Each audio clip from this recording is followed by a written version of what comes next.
안녕하십니까. 저 오늘 세미나 사회를 맡게 된 조선일보 진중언 기자입니다. 반갑습니다.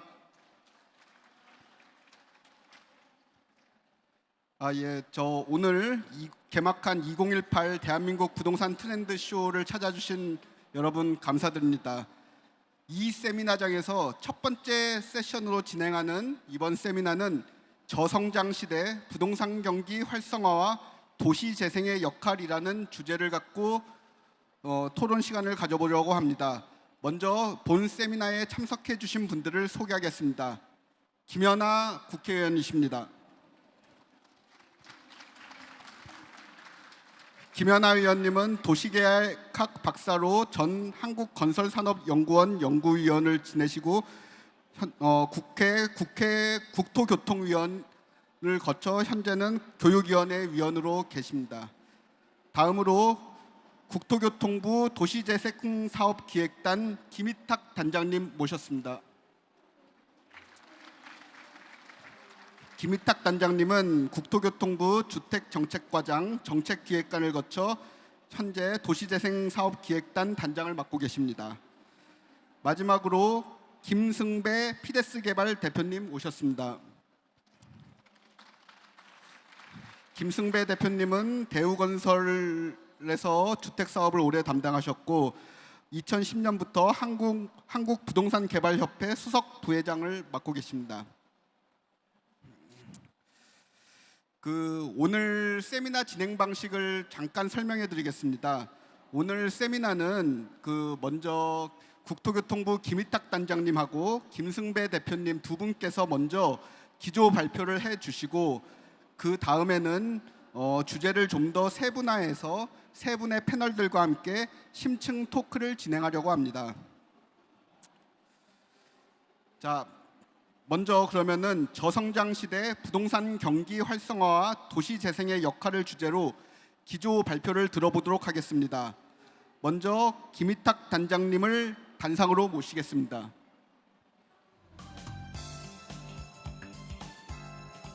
큰 박수로 환영해 주십시오.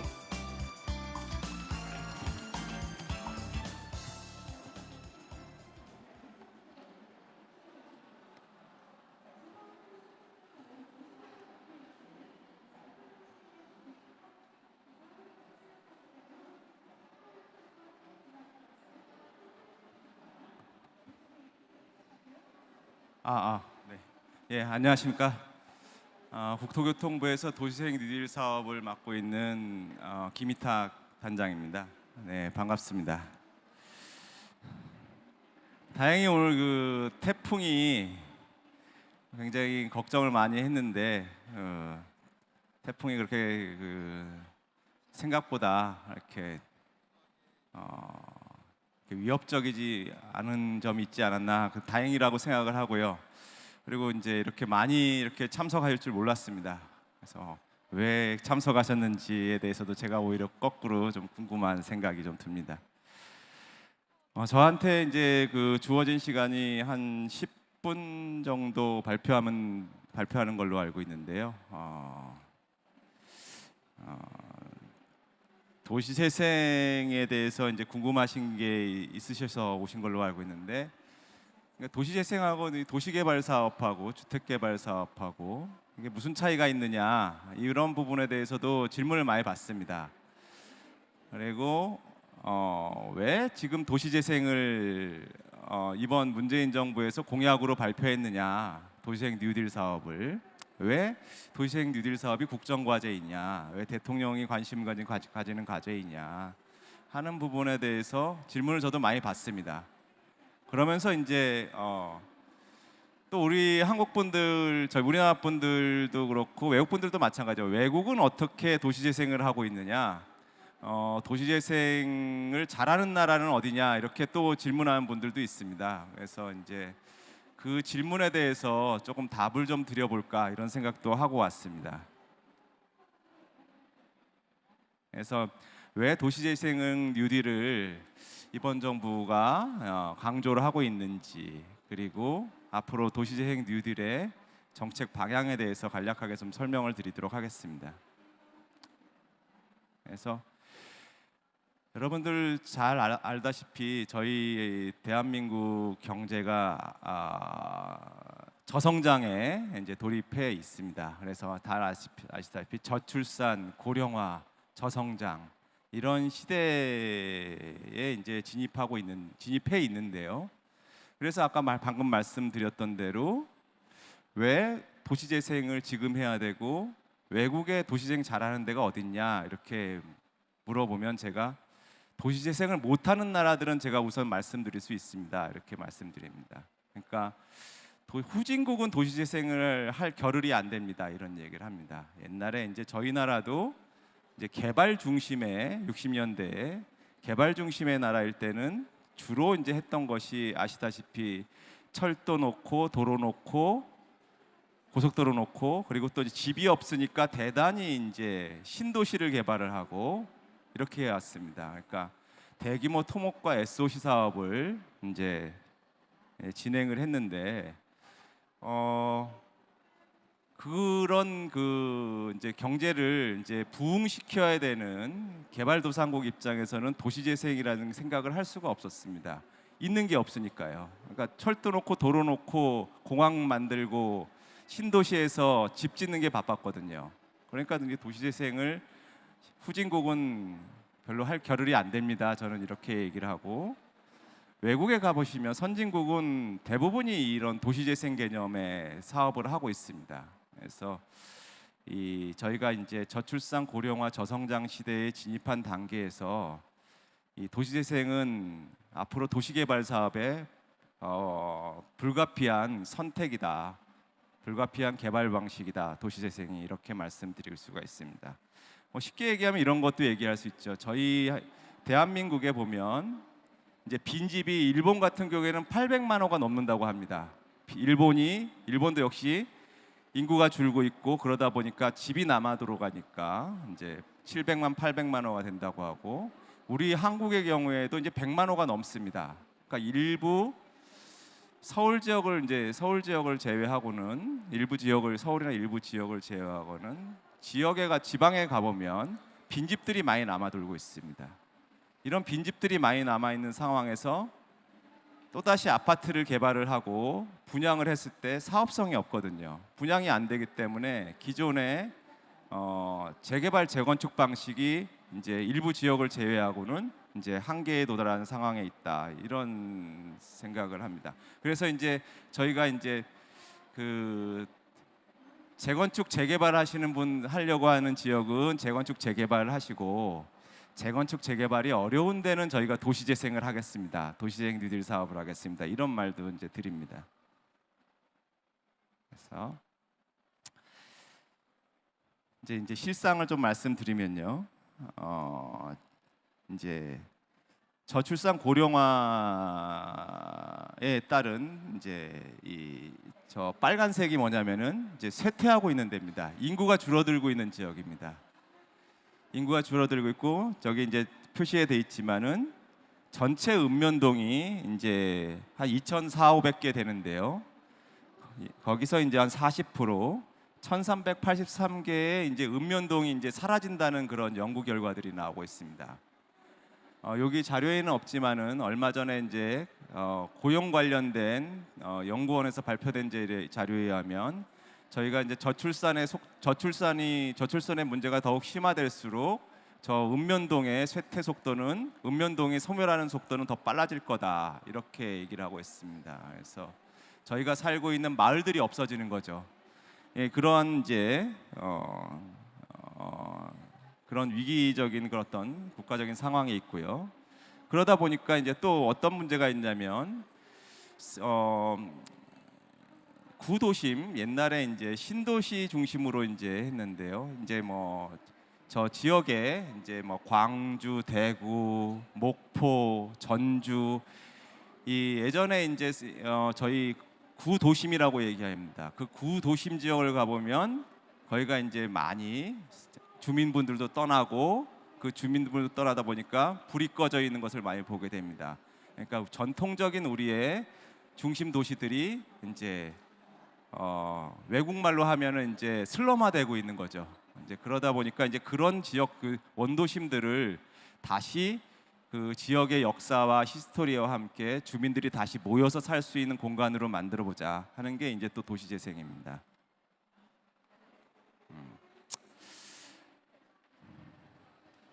그래서 이제 이 도시재생이라는 이 뉴딜 공약이 갑자기 문재인 대통령님이 나타나셔서 떨어진 게 아니고, 저희가 이제 이 도시재생 사업이 어떻게 진행되어 있는지 이렇게 말씀드리면, 여기 표시가 되어 있지만은 2010년대에 도시재생 시대 진입 이렇게 되어 있습니다. 도시재생 특별법이라고, 우리 재건축 재개발법처럼 도시재생 특별법이라고 2013년도에 이제 제정이 됐었습니다. 제정이 됐고, 오늘 참석하시는 김연아 의원님이 큰 역할을 하셨습니다. 사실. 그리고 그 도시재생 특별법이 제정이 돼서 지난 정부에 이제 46개 지역에서 이제 사업이 이제 진행이 되고 있었고요. 지금 그 성과물들이 조금씩 나타나고 있습니다. 근데 그 부분에 대해서는 뭐 토론을 통해서 얘기가 될 수 있을 것 같고요. 이러한 그런데 이제 지난 정부에서는 46곳을 했었습니다. 제가 이제 방금 앞에 설명드렸던 대로 1,400개 이상의 읍면동들이 쇠퇴를 하고 있고 주민들이 떠나고 있고, 각 중소도시를 가보면 원도심들이 쇠퇴해 있는데, 그 지역들에 대해서 국가적으로 전폭적인 지원이 필요하다. 그래서 이제 도시재생에다가 뉴딜이라는 표현이 들어간 겁니다. 그래서 지난 정부에 46개밖에 안 했지만은 각 지역에 있는 원도심들을 살리고 쇠퇴해가는 수많은 읍면동들의 최소한의 주거 생활 인프라를 깔아주겠다 하는 그 관점에서 이제 이번 정부에서는 이제 500여 개 내외의 하여튼 도시재생 뉴딜 사업을 이제 추진하겠다고 발표를 했습니다. 그래서 이제 그러면 이제 제가 말씀드린 건 도시재생이라는 게 왜 필요한지를 말씀드렸는데요. 그럼 도시재생이라는 게 구체적으로 뭐냐 하면은 여러 가지 말씀들이 있습니다. 도시재생은 주거지, 쇠퇴한 주거지들을, 그러니까 이제 집이 노후화된 데가들이 이제 30년 이상 노후화된 데, 마을이 쇠퇴한 데의 주거 수준을, 주거지를 다시 세련되게 바꿔주는 거, 주거지를 재생하는 측면이 있고요. 그게 이제 주거복지 실현이라고 저렇게 표현이 되어 있고요. 또 하나는 보면은 방금 말씀드린 대로 구도심 지역에 가보면 불이 많이 꺼져 있죠. 그래서 구도심 지역에 있는 상권이라든지 거기에 있는 제조업이라든지 이런 그 경제를, 그 구도심 지역 경제를 다시 살리는 측면에 이제 도시재생이 있습니다. 그리고 이제 저희가 이제 결국에는 도시재생 사업에 성공하는 거는 뭐냐면은 거기에 이제 집만 고친다든지 도로를 깐다든지 주차장을 만들어놨는데 사람이 살지 않으면 그거는 예산 낭비지 않습니까? 그러니까 거기에 살 수 있는 일자리를 또 저희들이 이제 도시재생 뉴딜 사업을 통해 가지고 만들어 드리는 것도 저희 같이 고민을 하고 있는 것입니다. 그리고 끝으로 이제 말씀드리면 이제 사회통합이라는 표현이 있는데요. 도시재생 사업이 기존의 도시개발 사업하면, 재건축 재개발 사업을 하면요, 어떤 일이 생기냐면 그 재정 착률이라는 게 있습니다. 그러니까 그 마을에 그러니까 이제 다시 말씀드리겠습니다.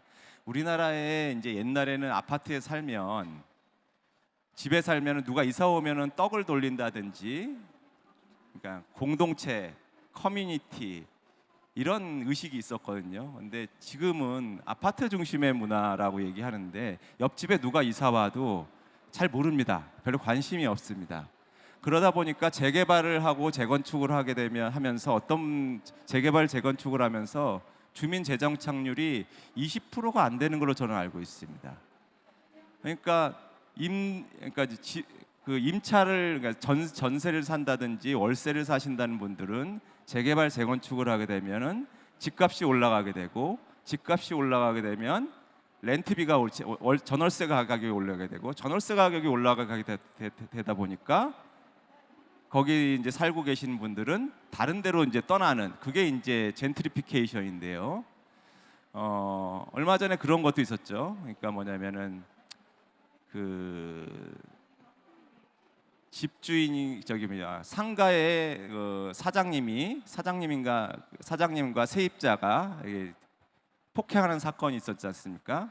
이게 이제 렌트비를 거기에 이제 부동산 가격이 너무 급등하다 보니까 렌트비를 올려달라 하니까 렌트비를 부담할 수 없는 영세 이제 상인 입장에서는 이제 그 불만이 이제 사회적으로 이제 표출한 겁니다. 그래서 이제 그러한 젠트리피케이션 현상을 최소화하는 것을 또 목표로 하고 있습니다.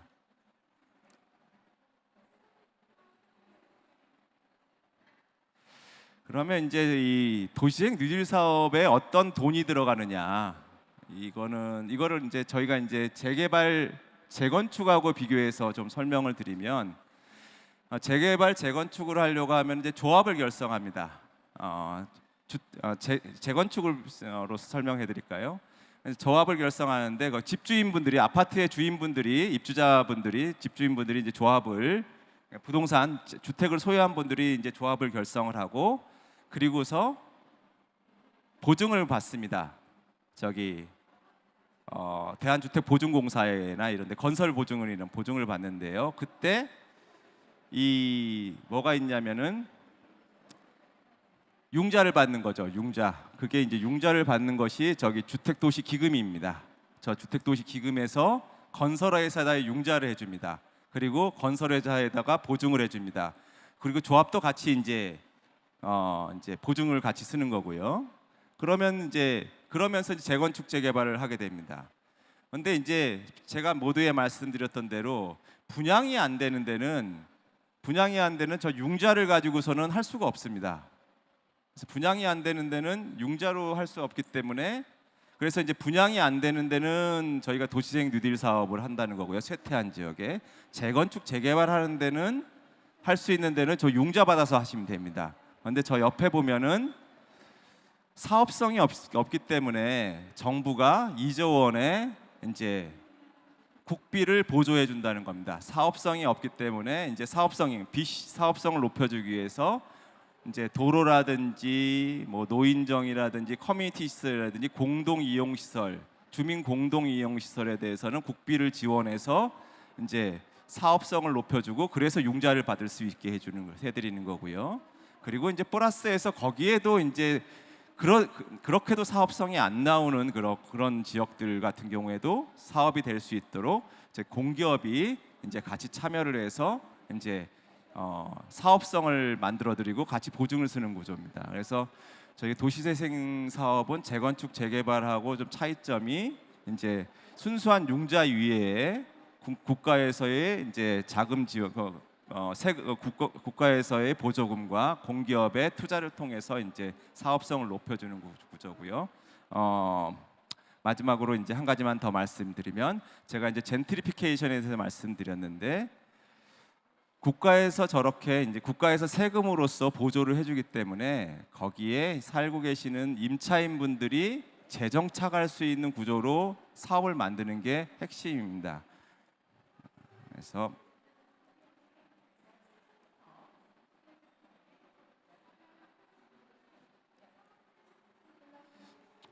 자료를 갖고 왔으니까 간단하게 말씀드리면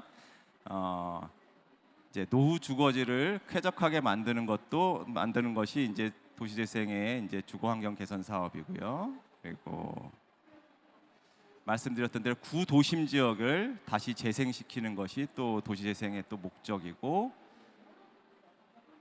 그리고 이제 그 지역에 있는 일자리들을 유지시켜 주는 거, 그것이 또 하나의 목적이고, 죄송합니다.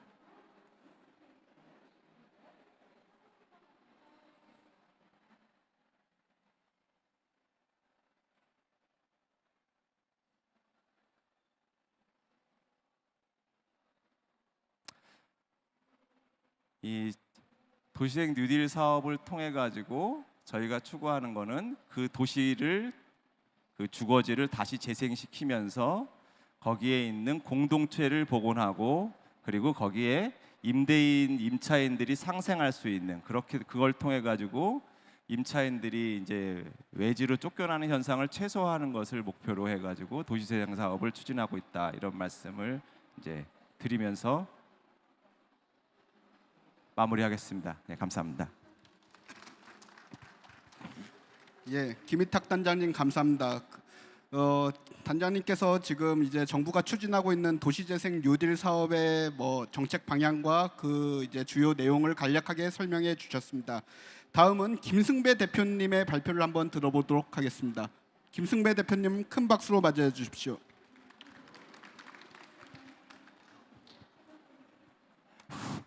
반갑습니다. 예, 김승배입니다. 저는 시장에 참여하고 있는 사업자입니다. 기업을 하고 있습니다. 그래서 여기 계신 분들이 아마 다 시장에 참여하고 계시죠. 소비자로서 또는 공급자로서. 그래서 방금 김 단장님이 이제 정부의 정책적 차원에서 얘기를 하셨는데 저는 시장의 얘기를 좀 전할까 합니다. 결국 저성장 시대 맞습니다. 지금 우리가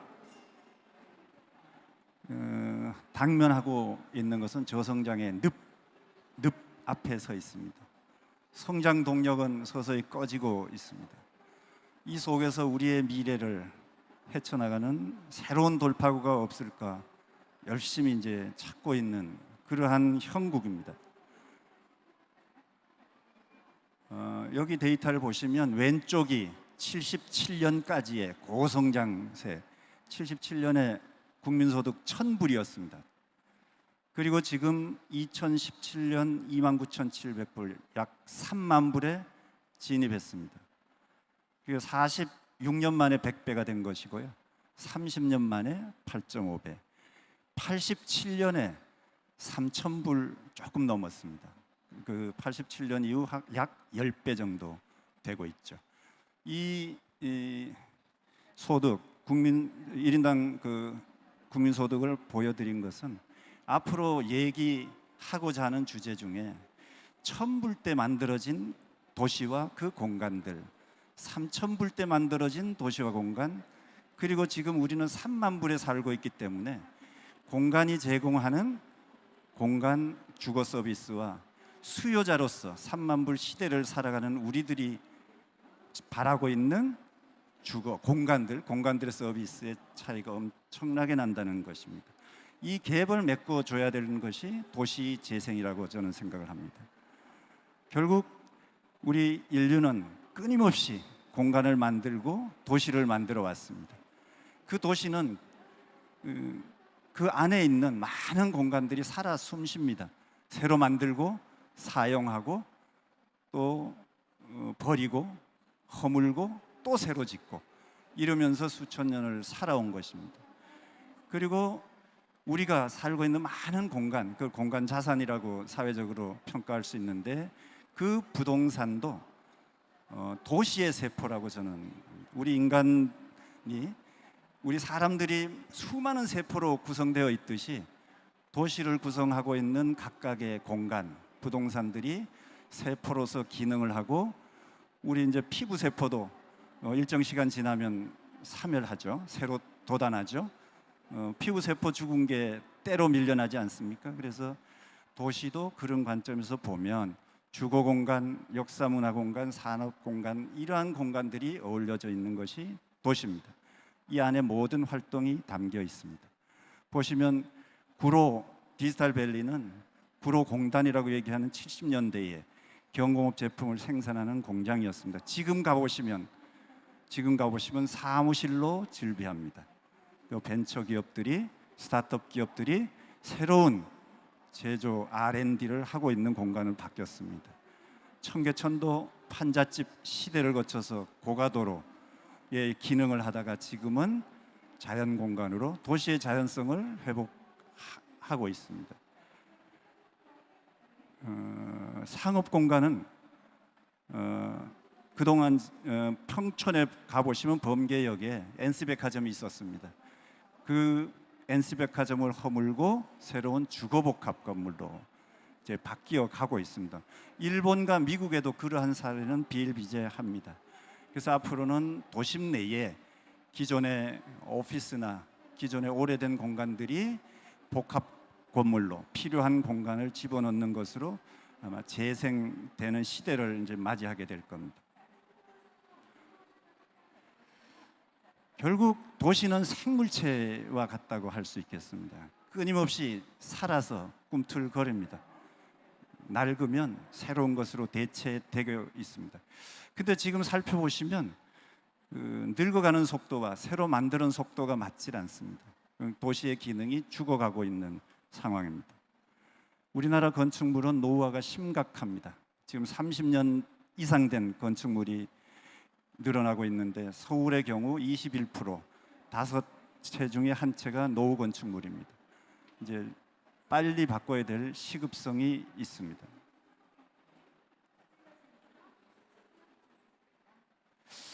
일본의 경우 도시 재생을 통해서 경제를 살린 대표적인 나라입니다. 그 도시 재생을 통해서 잃어버린 20년을 탈출을 한 것입니다.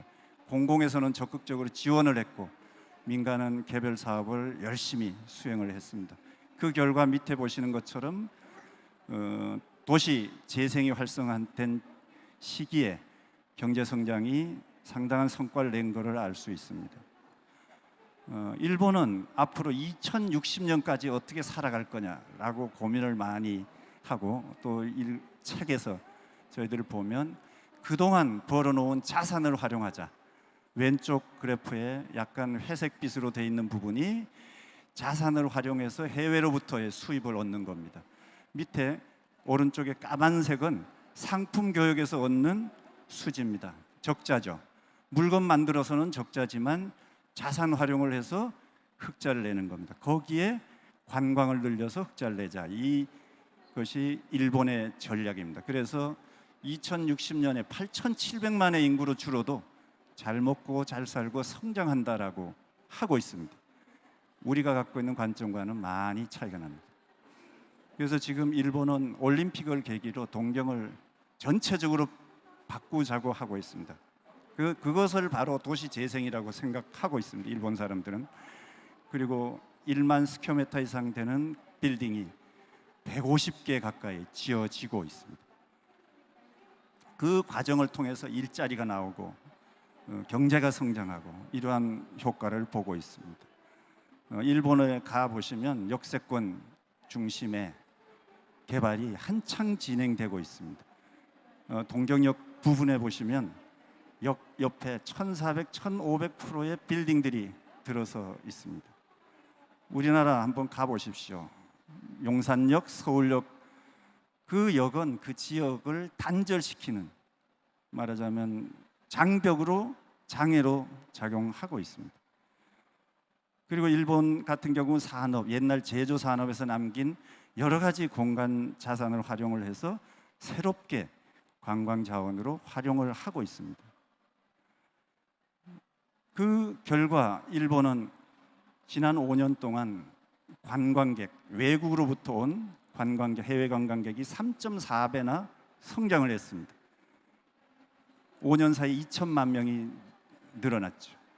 반면 우리나라는 5년간 별로 는 게 없습니다. 물론 세월호, 메르스, 사드 등 다른 외부적인 요인이 있긴 하지만 이 관광이 국민 경제에, 내수 경제에 끼치는 영향을 보면 이제 문제가 많다고 할 수 있겠습니다. 아래 그래프를 보시면 일본보다 우리의 해외 관광객이 많았었는데 추월을 당한 거죠. 이 상황에서 저희들이 가야 될 방향을 다시 한번 생각해 봐야 될 것 같습니다. 그래서 2012년, 16년 일본 명목 GDP 성장률에 제일 왼쪽 건설업이 끼치는 영향은 12%고 관광업이 4.5%입니다. 건설업 12%는 도시 재생 사업의 결과 성장률에 영향을 끼친 것입니다. 그리고 지방 노후화가 심각한데 일본의 경우 그 관광객이 동경, 오사카에 온 관광객이 지방까지 찾아가는 바람에 그 관광객이 5배, 10배씩 늘어나서 지역 경제도 살리고 있습니다.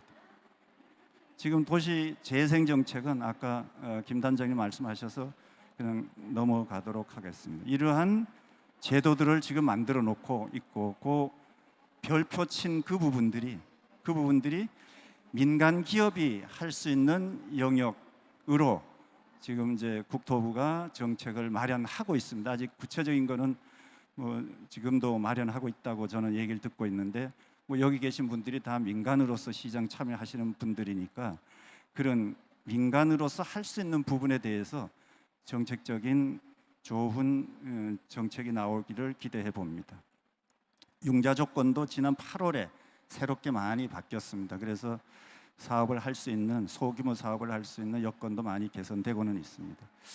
근데 지금까지 재생 정책은 공공이 주도하고 지역 주민이 참여를 중심으로 하고 또 소규모이고 지방 도시는 우선으로 하겠다는 겁니다.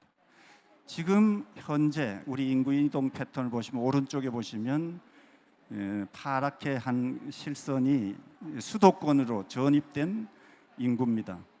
한 20년 간격으로 줄었다 늘었다 하는데, 우리 최근에 수도권으로 지방에서 수도권 전입이 상당히 늘고 있습니다. 그런 부분들은 수도권에서 공간 수요를 늘리고 결과적으로 가격을 올리는 이러한 결과를 낳을 겁니다. 그래서 수도권에서 새로운 공간 공급은 상당히 시급하다고 할 수 있겠습니다. 그래서 앞으로 도시 재생의 목표는 경제 성장을 끌고 가는 것이 도시 재생이다. 그리고 더불어 지역 균형 성장을 이루는 거다. 도시 재생도 개발이 되지 않고서 사람들이 과연 오겠느냐 하는 거죠. 3,000불에 만들어진 공간을 놓고 페인트 칠한다 그래가지고 사람들이 오지는 않을 겁니다. 공간 개발과 가치 보존을 같이 해야 되고, 민간 기업이 주도하고 공공은 지원해 주면서 주민도 참여하는 이러한 방법으로 해야 될 것 같습니다. 그리고 지금 현재 일어나고 있는 제4차 산업혁명에 의한 신산업이 빠른 속도로 성장하고 있습니다. 이러한 신산업도 새롭게 도시 재생을 통해서 만들어진 공간하고 결합하는 것이 이 시장을 더 확대하고 성장을 이루는 거라고 생각을 합니다. 그래서 도시 재생은 공간을 새롭게 만들면서 많은 일자리를 만들어주고 거기에 많은 사람들이 오게 만들고 그런 소비를 일으키고, 이것이 바로 죽어가는 도시를 살리게 되고 그 새롭게 뜨고 있는 4차 신산업까지 품고, 그러면 궁극적으로 저성장통을 치유하는 영약이라고 생각합니다. 네, 감사합니다.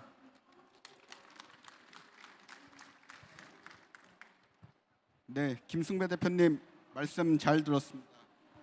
자, 이제 그러면은 주제 토론을 한번 시작해 보려고 합니다. 그 주제 토론은 제가 이제 어떻게 보면은 그 질문을 던지면은 여기 지금 자리에 앉아 계신 세 분께서 차례대로 이렇게 답변을 해주는 그런 방식으로 진행을 하겠습니다. 자, 첫 번째 주제인데요. 그 요즘 이제 많은 분들이 그 참 경제가 어렵다 이런 말씀을 많이 하십니다. 그러니까 이게 경기가 좀 위축되고 침체돼 있다 이런 말씀이신데, 그러면은 지금 이 도시재생 뉴딜 사업이 과연 경기를 끌어올릴 수 있는 그런 방아쇠 역할을 할 수 있는가? 그 지금 정부가 추진하는 도시재생 정책으로 예상되는 이제 국내 부동산 시장은 어떻게 변화할 수 있을 것인가? 요 문제에 대해서 한번 말씀을 들어보도록 하겠습니다. 제가 먼저 김연아 의원님께 마이크를 한번 넘겨보겠습니다. 예, 안녕하세요. 저는 먼저 오늘 토론을 시작하기 전에 제 소개를 좀 하겠습니다. 저를 알고 계신 분들도 있으실 거라고 생각이 됩니다. 저는 국회의원이 되기 전에는 21년 동안 연구원에서 부동산 정책과 관련된 연구를 하다가 국회에 와서 국토교통 상임위원회에 있다가 지금은 교육위로 자리를 옮겼습니다.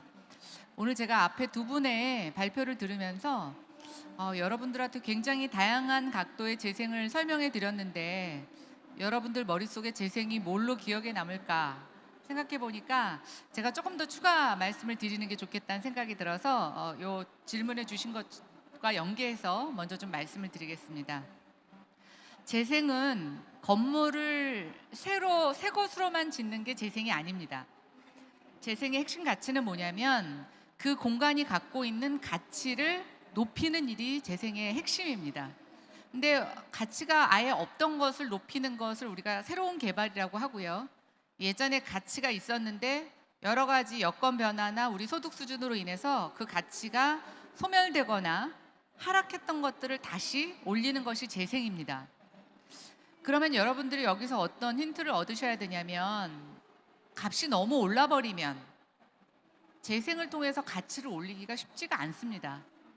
지금 제가 좀 아쉽게 생각하는 건 뭐냐면, 우리가 재생을 얘기하면서 최근에 부동산 가격이 너무나 올라버려서 우리가 재생으로 추구할 수 있는 역할이라는 게 어떤 것들이 있을까라는 그런 조금 의구심과 한계가 있다고 말씀드리면서, 다시 한번 말씀드리지만 앞서 말씀드렸는데, 재생이 지금 경기에 어떤 활성화의 방아쇠가 될 수 있겠냐고 물어보셨는데, 저는 재생은 경기의 방아쇠가 되면 안 된다고 생각이 됩니다.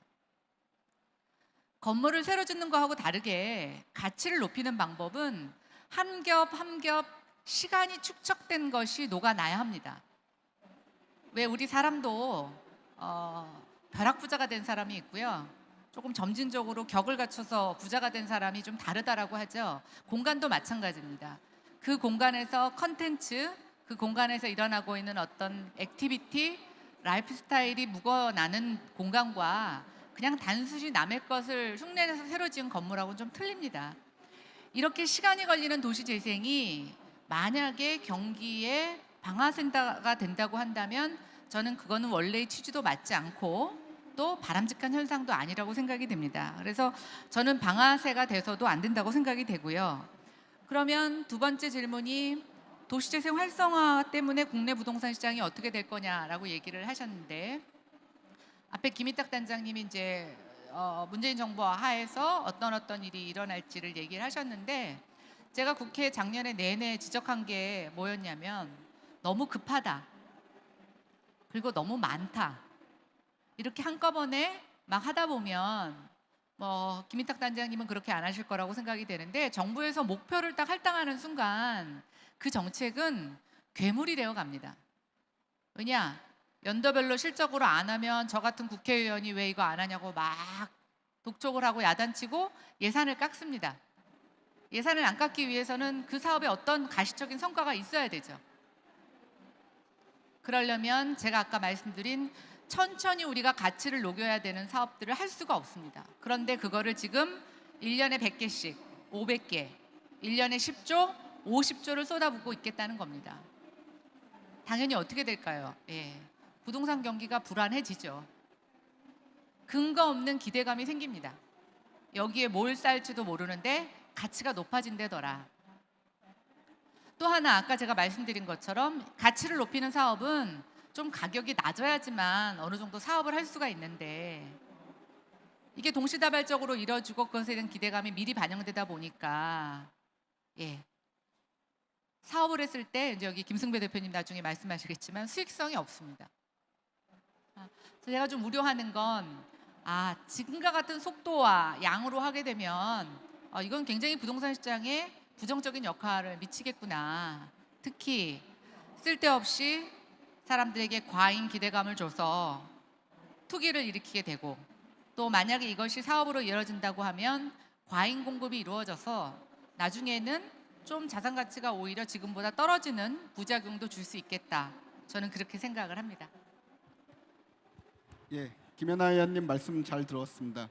자, 똑같은 질문 이번에 한번 김희탁 단장님 한번 어떤 의견 갖고 계신지 한번 들어보겠습니다. 네, 김연아 의원님 말씀하셨던 대로 가치를 높이는 게 도시재생이다 하는 게 전적으로 동의를 하고요. 제가 이제 저성장 시대라고 이렇게 말씀드렸지 않습니까? 3%대 성장도 어려운 시대입니다. 그러니까 옛날에 개발 시대일 때는 3% 이상의 5%, 9% 이런 수익률을 성장을 할 시대에는 말씀하셨던 대로 일확천금을 도시 개발을 통해서 부동산 개발을 통해서 많이 해왔습니다. 많은 그런 사례들이 있었던 걸로도 좀 저희들이 인식을 하고 있는데요. 도시재생 사업을 통해 가지고 일확천금을 하겠다 하는 그런 사업이 있다면은 저희는 도시재생 사업을 안 합니다. 제가 그렇게 얘기하고 있는데요. 또 어떤 얘기도 하냐면요. 역세권에 이제 그 역세권 개발을 해가지고 역세권에 이제 백화점이 들어오지 않습니까? 근데 그 백화점이 들어와 가지고 주변에 있는 상권을 다 죽이는 사업을 한다면 하지 않겠습니다. 왜냐하면은 공동으로 이익을 공유하는 그런 사업이 도시재생 사업입니다. 그러면서 그 공동으로 이익을 공유하기 때문에 그 지역의 공동체가 참여하는 사업입니다. 그 지역의 공동체가 참여하는 사업은 아까 말씀드렸던 대로 그 부동산을 소유한 분들도 있고 그 지역에서 이제 국수를 파는 여사장님도 계실 수 있고 이제 임대를 받아가지고요. 거기에 이제 렌트를 해가지고 살고 있는 청년들도 있을 수 있습니다.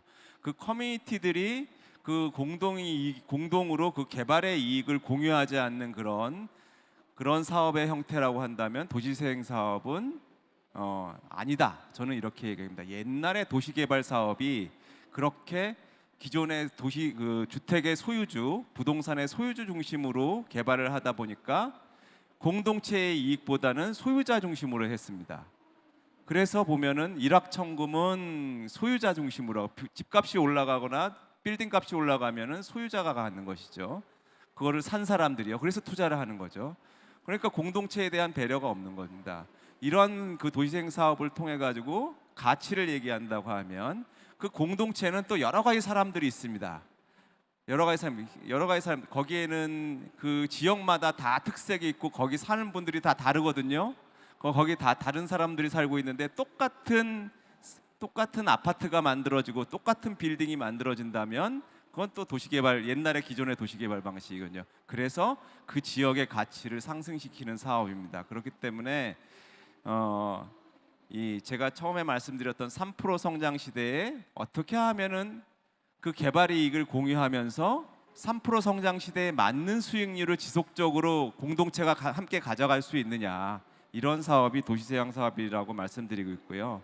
그래서 이제 그런 사업을 하려고 하면은 급하게 할 수가 없습니다. 공동체가 참여를 하는데 급하게 하는 방법은 있습니다.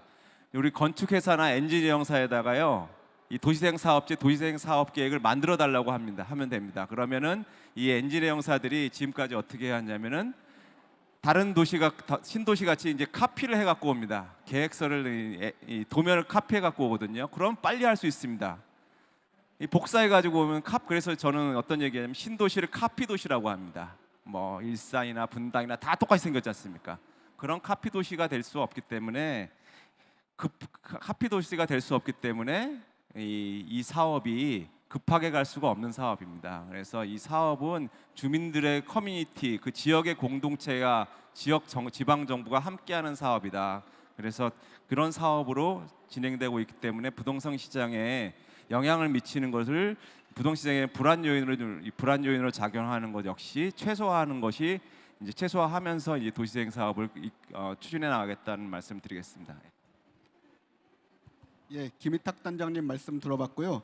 자, 마지막으로 김승배 대표님께 여쭤보겠습니다. 이 도시재생이 경기 회복에는 뭐 어떤 영향을 미칠지, 그다음에 국내 부동산 시장 변화에는 어떤 영향을 미칠지 한번 말씀해 주십시오. 예, 저는 이제 앞에 토론하신 두 분하고 의견을 조금 달리하는데요. 지금 도시재생 뉴딜은 이거는 꼭 되어야 되는 당위죠, 당위. 꼭 해야 되는.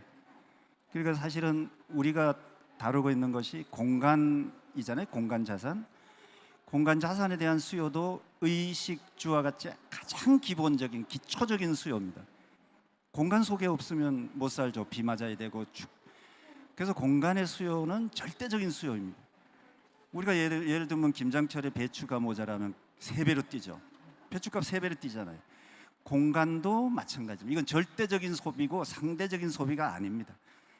그 수요자가 원하는 공간이 그만큼 안 만들어지면 가격이 뛰게 돼 있죠. 근데 이제 그래서 도시재생 뉴딜은 꼭 되어야 되고, 아까 말씀드린 것처럼 3만 불, 4만 불 시대에 공간 수요자들이 원하는 수준으로 그 소위 아까 가치도 얘기하셨는데 가치를 제공을 해야죠. 내는 돈 이상의 그러니까 사용료, 임대료 이상의 그 가치를 수요자는 가져갈 욕구가 있는데 그걸 제공하지 않으면 어떻게 되냐? 비게 되죠. 안 가죠.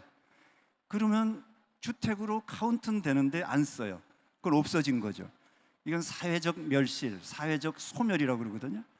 지금 우리가 주위에 있는 집들이 30년 전, 40년 전, 뭐 100불 시대, 뭐 3,000불 소득 이전에 지어진 공간들은 급속한 속도로 사회적 소멸을 아마 맞을 겁니다. 사회적 소멸. 최근에 주택값 오른 거에 원인 중에 하나는 지금 막 결혼하는 뭐 30대 초반 그 친구들은 저희가 어릴 때 갔던 다세대 다가구 연립 오래된 집은 주택이 아닙니다. 일단 단지형 아파트나 새 집으로 가요. 그러면 그들에게 있어서 주택 보급률은 몇 프로일까요? 60%. 우리는 102%로 보급률을 알고 있는데 실질적인 시장에서는 그들에게는 주택 보급률은 60%, 70%로 작동을 하는 거죠. 그래서 우리는 일본과 미국과는 다릅니다. 너무 빠른 속도의 공간을 만들었기 때문에 노후화도 엄청나게 빠른 속도로 됩니다. 1년에 2.4%씩 30년을 맞게 되면 5년이면 10%가 10채 중에 한 채가 30년이 넘어가거든요. 그렇기 때문에 지금 우리 시대는 도시재생 뉴딜 꼭 필요로 하고 필요하되 뭐 이걸 어떻게 하겠냐 저렇게 하겠나 아니라 이거는 절박하게 공간을 갈아 끼우는 걸 해야 된다는 생각을 갖고 있고요. 그다음에 이제 우리가 앞으로 물건 팔아서 수출해 가지고 먹고 사는 시대는 이제 저물고 있습니다. 이제는 뭘로 가야 되냐? 우리가 갖고 있는 자산을 활용을 해야 되고요. 해외에도. 그다음에 관광객을 적극적으로 해서 일본보다 더 많은 관광객을 유치해서 그 사람들이 필요로 하는 공간을 지금부터 만들어야 됩니다. 그래서 저는 그런 차원에서 도시재생 뉴딜은 구체적인 시장에서 작동하는 방법론에 있어서는 조금 생각을 달리하고 있습니다. 예. 예, 잘 들어봤습니다. 두 번째 주제로 바로 넘어가겠습니다.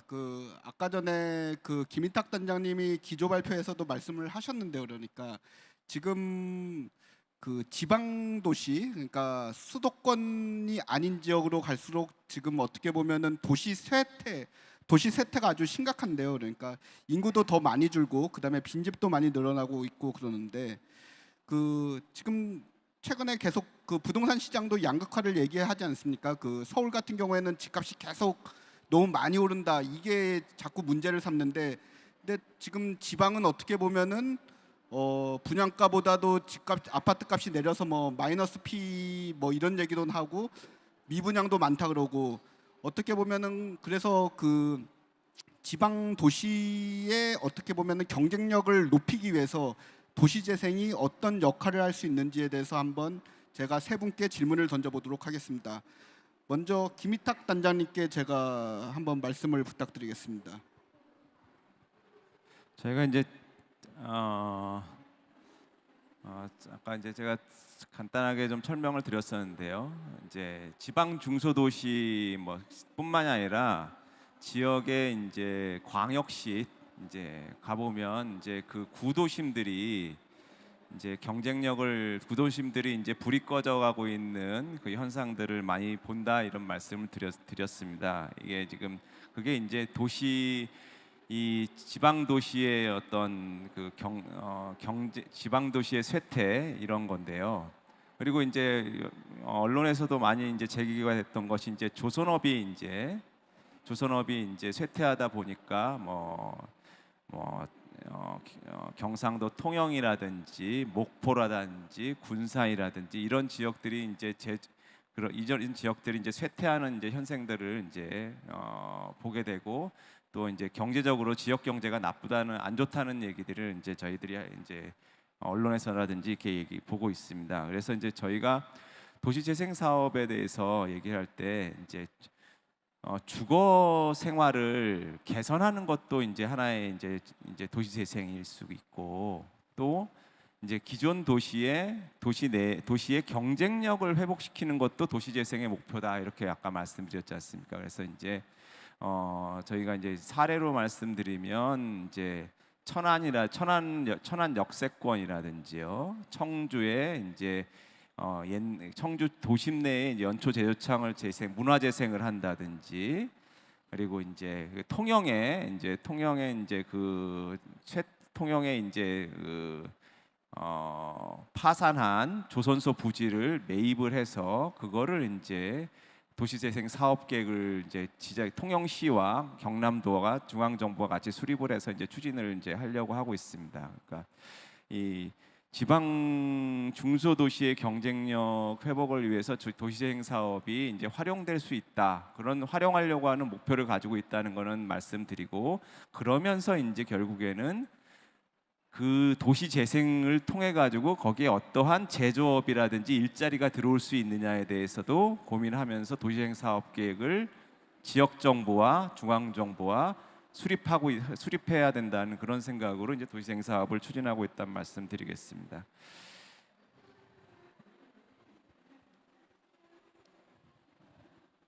예, 감사합니다. 그 김승배 대표님 한번 좀 말씀 부탁드리겠습니다. 간단히 말씀드리겠습니다.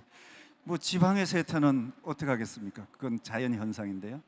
일본 같은 경우는 아예 없어지는 도시는 그걸 인정하고 지켜내야 될 도시와 없어지는 도시를 분류를 해서 지켜내는 도시에 집중을 해서 주변에 있는 사람이 거기에 모이도록. 결국 뭐냐면 도시는 사람이 안 모이면 유지할 수가 없거든요. 사람이 두 가지, 정주 인구가 있고요, 방문 인구가 있어요. 일본의 지방 도시는 정주 인구는 계속 줄지만 방문 인구를 어떻게 늘릴 거냐라는 거 가지고 고민을 해가지고 그 성과가 계속 나오고 있는데, 지방의 방문 인구는 그 지방을 목적으로 가진 않아요. 동경, 오사카 대도시를 목적으로 갔다가 넘쳐나는 거거든. 그렇게 해서 사실은 지방의 도시 재생은 지방이 활성화하려고 그러면 제조업을 지방에 해가지고 국제 경쟁을 가지고 지속성을 간다? 불가능할 겁니다. 이건 이미 제조업은 그리 갈 수가 없는 거거든요. 그러니까 이제 지방도 아까 말씀드린 것처럼 결국 누군가 많이 가게 만들고 주변에 있는 흩어져 있는 지방 도시를 한 군데 모아서 편의시설 그건 투자를 해야죠, 정부가. 그렇게 해서 삶의 질을 이제 높여주면 자기 거주 비용 대비 질이 높으면 거기에 살려는 사람도 빠져나오지 않을 거고, 그렇게 해서 그런 방향으로 이제 큰 방향을 잡으면 되지 않겠나, 저는 그렇게 생각을 하고 있습니다. 예.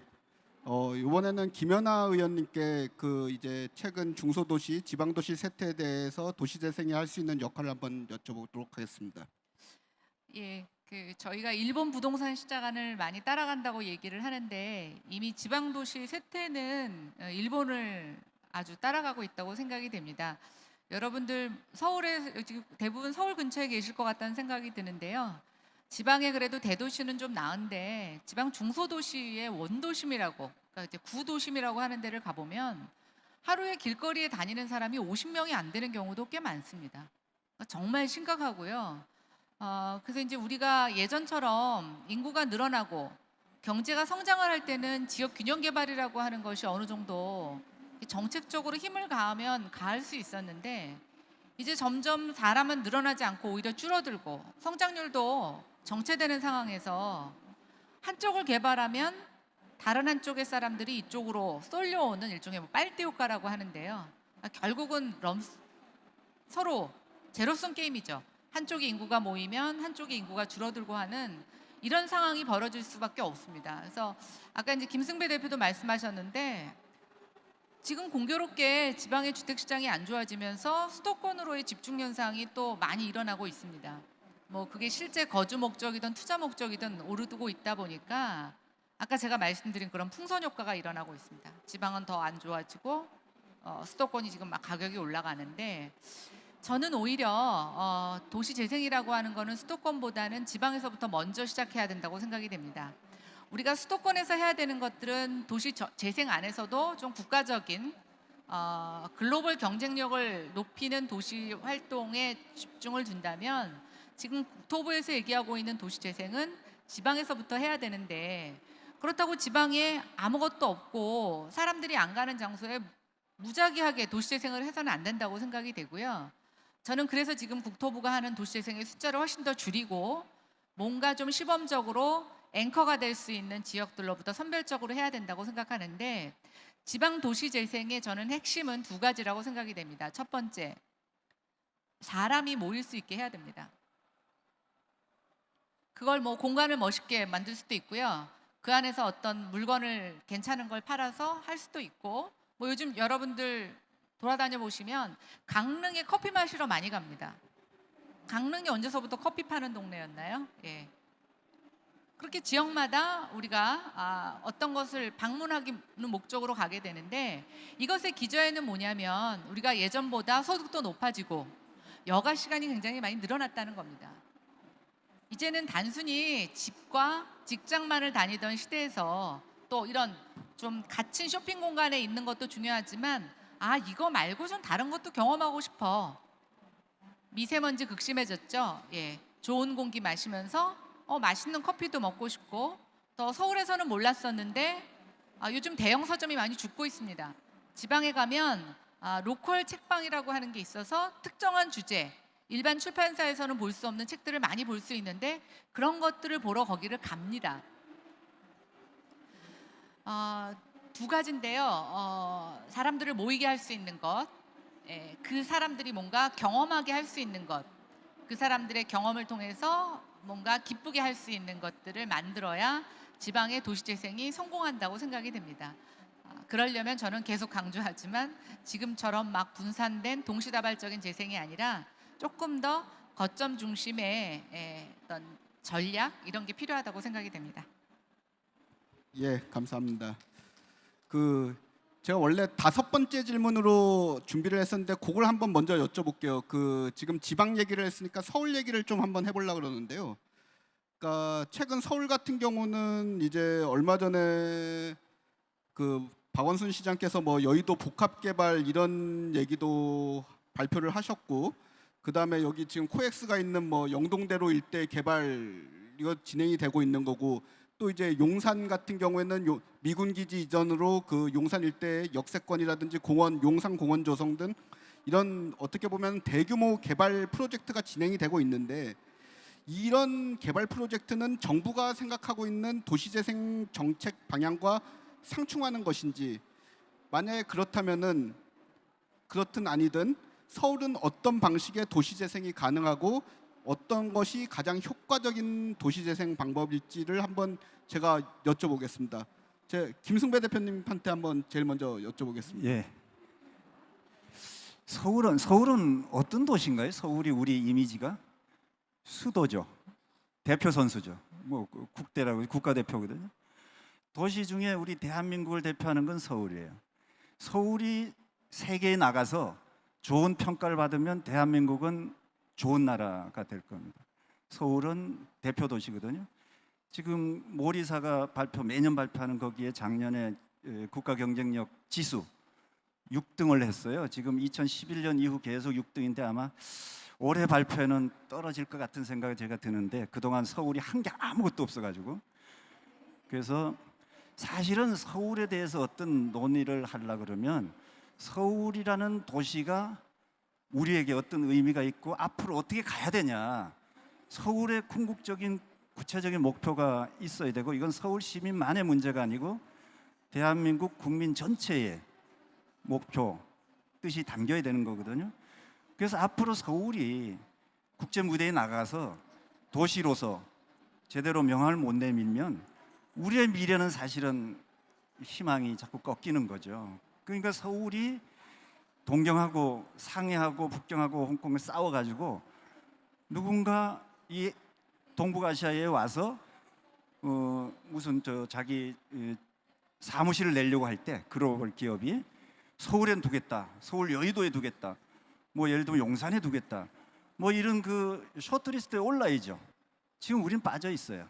동경이나 상해나 뭐 홍콩, 싱가포르 여기가 다 갖고 가잖아요. 그럼 이제 앞으로 뭘로 먹고 사냐 이거죠. 이제 뭐 자동차 만들어서 먹고 살고 하던 시대를 지냈는데, 그래서 지금 여의도, 용산 뭐 다 포함해서 서울은 그동안 너무 잔챙이 프로젝트로만 계속 왔거든요. 이걸 좀 더 메가 프로젝트가 만들어져서 이게 앞으로 5년 뒤, 10년 뒤에 서울이 국제 경쟁력을 가지고 여기 코엑스 있지만 여기에서 국제 회의를 뭐 세계 탑 10이 열리는 도시가 되고, 이런 그 구체적인 목표를 가지고 이건 뭐 여야를 떠나서 누굴 떠나서 같이 이렇게 모아가는 그 목표를 공유하는 목표가 참 있었으면 좋겠어요. 그걸 자꾸 뭐 개발이다 뭐다 이런 쪽으로 보면 안 될 것 같고요. 그다음에 뭐 얘기 나온 김에 지금 강남 주택값이 집값이 왜 올라가는 것 같습니까? 왜 저렇게 막 1억을 목전에 두고? 단 하나입니다. 안 지어서 그래요. 강남에, 서울에 소위 말하는 재건축을, 재개발을 아마 그 이전에 비해서 수요는 10만 채인데 3만 채를 지은 몇 년을 그렇게 지었어요. 서울의 주택 수요가 저는 10만 채라고 생각하는데, 많은 사람들은 다세대 다 가고 사회적 멸시를 생각 안 하고 전부 다 있는 집을 카운트해서 3만 채다, 충분하다. 절대 아닙니다. 그러니까 그러면 이대로 가면, 이 의식대로 가면 앞으로도 못 잡는 거죠. 잡을 수가 없어요. 그래서 이제 그런 차원에서 도시 재생의 역할이 크고, 또 서울을 우리 대표 도시로서 국제 경쟁력을 가지도록 하는 것이 우리 미래에 상당히 큰 도움이 된다라고 저는 생각을 합니다. 예, 김승배 대표님 감사합니다. 요번엔 김연아 의원님께 여쭤보겠습니다. 서울에서 할 수 있는 효과적인 도시재생 방법, 뭐 서울에 할 수 있는 서울의 경쟁력을 높이는 방법 한번 여쭤보겠습니다. 예, 요즘 이제 서울에 몇 가지 개발 이슈가 있죠. 예, 용산, 뭐 삼성역 이렇게 나와 있는데, 저는 제가 서울에 오래 살아서 그런지 모르겠지만 이 이슈가 10년 전에도 있었습니다. 예, 그래서 특히 용산 같은 경우는 한번 그 붐을 탔다가 2008년 9년쯤에 한번 굉장히 심하게 주저앉았다가 지금 다시 시작되고 있는 건데요. 사실은 저는 뭐 새로운 이슈는 아니고 예전부터 있었던 이슈다라고 생각을 합니다. 근데 제가 한번 여러분들한테 여쭤보고 싶은데요. 여러분들 이제 해외 많은 도시들 관광으로도 가보시고 사업차도 가보실 텐데, 고층 빌딩만 지어가지고 그 도시가 유명해지고 가치가 높아지는 것은 아닙니다. 고층 건물이라는 건 우리 눈에 보이는 거고요. 그 고층 건물이 갖고 있는 여러 가지 함의를 봐야 되는데, 저는 이제 삼성역, 용산, 뭐 여의도 이런 데들이 정말 노후돼가지고 개발해야 되고 정비해야 되는 시기를 만났는데, 저는 이제 굉장히 중요한 기로점에 있다고 보여집니다. 뭐냐면 예전에 개발하던 방식으로 개발을 해서는 저는 안 된다고 생각을 합니다. 그러면 가치를 올리는데 한계가 있을 거다. 이미 그 가치만큼은 시장의 가격이 다 반영되어 있기 때문에 그렇게 개발만 하고 나면 오히려 가격이 떨어질 거라고 생각이 됩니다. 그럼 어떻게 해야 되느냐? 뭐 지금 롯데 100층이 여러 가지 비판이 있기는 하지만, 아마 혹시 송파에 사시는 분들 보시면 롯데월드 그 초고층 주변에 보면 굉장히 많은 공개 공지가 있습니다. 그리고 석천호수에서 굉장히 많은 문화 활동을 하고 있습니다. 제가 말씀드리고 싶은 건, 이제는 우리가 개발을 하고 재정비할 때 그 건물 안에서만 사람들이 누리는 공간이 아니라 그 건물에 좀 더 많은 사람들이 접근 가능해서 그 공간의 여러 가지 가치를 공유할 수 있게끔 하고 같이 나눌 수 있는 그런 개발을 해야 된다고 생각이 됩니다. 미국 뉴욕의 센트럴파크를 보시면 센트럴파크 주변의 값이 비쌉니다. 그러나 센트럴파크는 그 센트럴파크 주변에 있는 사람들만 이용하는 게 아니라 뉴욕 시민 전체가 언제든지 와서 거기에서 많은 문화적 그런 자산도 누리고 자연환경적인 것도 같이 나누게 됩니다. 근데 제가 좀 서울에서 우리가 중점을 둬야 된다고 생각하는 걸 마지막으로 좀 말씀드리자면, 여러분 올해 봄에 미세먼지 너무 심각하셨죠? 예, 저도 집에 있어 보면 먼지가 정말 장난이 아닙니다. 이런 공기로 우리가 계속 살 수 있을까? 미래의 영화에 막 다 기관지가 나빠지고 폐병으로 다 죽는 사람들이 내가 살아있을 때 실현되는 게 아닌가 할 정도로 공기가 굉장히 심각합니다. 또 이 여름을 지나시면서 너무나 이 폭염에 기후변화가 굉장히 심각하다는 걸 느끼실 텐데요. 앞으로 저는 도시개발에 우리가 이 환경 친화적인 요소를 엄청 많이 도입해야 된다고 생각이 됩니다. 공원도 많이 만들어야 되고요. 옥상에 또는 뭐 건물 벽면에 녹화를 한다든가 여러 가지 친재생적인 또 친환경적인 에너지 시스템 기술을 통해서도 굉장히 많이 저희 도입할 수 있는데, 정말 이제는 우리가 환경을 중시하는 개발을 해야 되겠다. 그래서 환경적으로 우수할 때 저는 글로벌리 경쟁력도 있다고 보고 있습니다. 건강이 중요하지 않은 사람 없거든요. 그러면 결국 굉장히 전 지구적으로 환경 문제가 심각해지면 저는 한국 사람들뿐만이 아니라 전 세계적으로 아시아에 돈 있는 사람들이 공기가 좋은 쪽으로 이동해서 살기 시작을 합니다. 그래서 저는 이제 앞으로 여러분들이 개발의 당사자가 되실지, 개발의 수혜자가 되실지, 또 개발로 인해서 피해를 받으실 수 있는지 뭐 어느 가능성이 다 있다라고 보여지는데, 어떠한 입장이든 이게 나한테 단기간에 돈으로 유리하냐 불리하냐를 떠나서 좀 이런 좀 거시적인 측면, 그리고 우리가 함께 같이 좀 행복하게 쾌적하게 살 수 있는 부분에 대해서 여러분의 목소리를 내주시고 개발 계획이 수립될 수 있도록 해주시는 게 필요하고, 그게 정치인들한테 굉장히 중요한 뭔가 회초리도 되고 또 응원도 된다고 생각이 됩니다. 네. 예, 말씀 잘 들었습니다. 저 마지막으로 아마 마지막 발표가 될 것 같은데요. 김인탁 단장님께 서울의 도시재생 방향, 그다음에 효율적인 방법 한번 말씀 들어보겠습니다. 조금 이제 그 좀 더 이해를 좀 더 높여드리고 싶은 생각이 좀 있어서 말씀드릴 사항이 있어야 될 것 같아서 말씀드리는데요.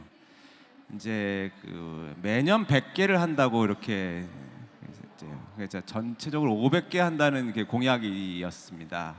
근데 그러니까 이번에도 이제 금년에도 한 100여 개 이제 선정을 할 텐데요. 70여 개는 지방 정부가 선정을 합니다. 그러니까 지방 정부가요. 근데 지방 정부가 선정하는 거는 그 노후 주거지와 근린 재생 사업지입니다. 그러니까 이제 무슨 얘기냐면 노후된 주거지를 거기다가 주로 넣는 것이 생활 인프라를 다시 제공해 드리는 겁니다. 생활 인프라를 이제 공급해 드리는 겁니다. 생활 인프라가 뭐냐면 정확하게 좀 더 생활 인프라가 이제 주차장, 쓰레기 처리 시설, 그리고 공원이라든지 마을 도서관, 이런 공공 시설들을 생활 인프라를 제공해 드리는 그런 사업들이 이제 70여 개가 된다는 것입니다. 근데 그 사업 규모로 보면 국비로 따지면은 100억 이하입니다. 그러니까 이제 매칭으로 하기 때문에 지방 정부하고 이제 5대5 또는 4대6 매칭을 하기 때문에 사업비가 국비가 들어가는 거는 200억에서 내외입니다. 이런 사업들을 70여 개를 하는 건데요. 그거는 주민들의 생활 여건이 안 좋은 데를 주로 지방 정부가 선정해서 하는 사업으로 저희가 이제 생활 인프라를 공급하는 것이 주된 목적이고, 그래서 이제 주거 환경을 개선하는 그런 측면이 있고요. 그런데 나머지 이제 30개 이제 저희 중앙 정부에서 이제 추진하고 있는 것은 뭐냐면은 100개 중에서 30개라고 한다면은 17개 각 광역 지자체에서 앵커가 될 수 있는 그 지역의 도시를 다시 경쟁력 있게 회복하고 일자리를 만들어 줄 수 있는 그런 지역 균형 지역 균형적인 측면에서의 도시 재생 사업을 이제 전국적으로 한 30개를 이제 뽑겠다는 얘기를 말씀드리는 거고요. 그러니까 이제 광역시 17개 광역시에서 이제 2개 정도씩, 많아야 이제 2개 정도 이렇게 이제 선정하는 사업입니다. 또 그렇다고 하더라도 그 사업들이 이제 기존에 이제 재개발 재건축 방식으로 한다는 건 또 아닙니다. 그 내용에 대해서도 설명을 드리겠는데요. 그래서 이제 아까 이제 김승배 대표님은 이제 오는 사람을 불러야 된다고 했는데, 그런 대표적인 사업이 전주의 한옥마을입니다. 전주시에서 한옥마을에서 관광 그 한옥이라는 그 문화 자산을 잘 활용해 가지고 그 다시 재생한 문화 도시 재생 사례인데요. 그 한옥마을을 하게 되고 그 옆에 또 봐보면은 어떤 게 있냐면은 이제 그 옛날에 그 여공분들이 공장이 있었습니다. 카세트 테이프를 만들어서 팔던 공장인데 이제 옛날의 산업단지입니다. 그 산업단지를 재생을 했습니다. 그래가지고 팔복예술공장이라고 해가지고 거기에 이제 지역에 있는 주민분들하고 같이 거기에 이제 문화 공간을 만들고 문화 학교를 만들고 또 사람들이 찾아오게 하고, 이렇게 해서 관광객을 불러일으키는, 그래서 제가 알고 있기로는 거의 뭐 1,000만, 2,000만이 넘는 분들이 매년 오신다고 이렇게 알고 있습니다. 그런 식의 이제 재생을 해서 그 지역에 이제 경제를 올리는 방법도 있고요. 또 예를 들어서 얘기하면은 그 지역의 구도심에 있는 제조업을 재생하는 게 있습니다. 옛날의 일자리를 더 업그레이드 시키는 그런 재생이 있는데, 그게 대표적인 것이 이제 뭐 서울 같은 경우에는 세운 상가를 얘기할 수도 있고, 이제 뭐 용산 상가를 얘기할 수 있는 게 구도심 제조업을 재생하는 사업입니다. 그러니까 각 지역별로 보면은 옛날에 그 70년대에 작은 그런 제조업들이 있습니다. 뭐 인쇄업이라든지, 그리고 철공소라든지, 그리고 뭐 여러 가지 이제 그 지역별로 이제 그런 사업들이 있는데, 그 사업들을 청년들의 아이디어와 그리고 정부의 그 과학 기술에 대한 어떤 지원, 이런 것들 복합적으로 해서 다시 재생시키는 방법이 있거든요. 그래서 이제 각 지역들을 가보면 준공업 지역들이 있습니다. 그리고 옛날에 공업 단지들이 있습니다. 그런 단지들을 다시 재생하는 거, 다시 구도심의 제조업을 재생하는 거, 그걸 통해서 일자리를 만드는 게 또 도시재생의 또 하나의 목적일 수가 있습니다. 그래서 이제 지역의 경제를 살리는 측면에서의 도시재생이라고 한다면은 제가 방금 말씀드렸던 그 30개들이 아마 중심이 되지 않을까, 이렇게 말씀드리는 거고요. 두 번째로는 이제 서울과 일본 동경과의 경쟁력 중요합니다. 서울과 일본의 동경과의 경쟁력, 상하이의 경쟁력 굉장히 중요합니다. 그런데 김연아 의원님 말씀하셨던 대로 서울에 그렇게 개발을 했을 때 거기 집값 문제는 어떻게 할 거냐?